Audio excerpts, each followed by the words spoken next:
తెలంగాణ వచ్చిండు పిలిబిడ్డ బయటకు వచ్చిండు పార్లమెంట్లకేని.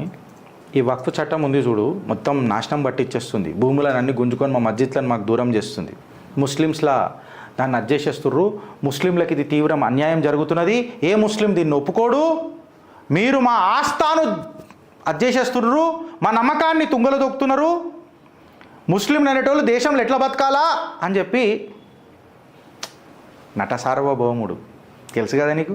ఎందుకు చెప్పాలా, ఎందుకు చెప్పాలి? బయటకు వచ్చి అని రుతాడు, ఆ వైలేషన్ ఈ వైలేషన్ అని రుతాడు. మంచిగా జేపీసీ మీటింగ్లు అందరితో కూర్చొని చాయ్ బిస్కెట్ తింటున్నాడు కాక. చాయ్ బిస్కెట్ వీడియో చూడరు, సోషల్ మీడియాలో వైరల్ అవుతున్నది అది.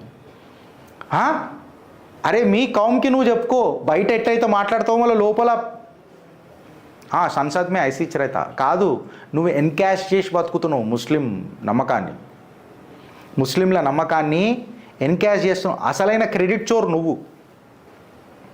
Coming to the point, Asaduddin Owaisi ఏమనంటాడు, వక్ఫ్ను నువ్వు తీసేస్తానంటే మా మతాన్ని నువ్వు అవమానిస్తున్నట్టు, మా మతం మీద జులుం చేస్తున్నట్టు.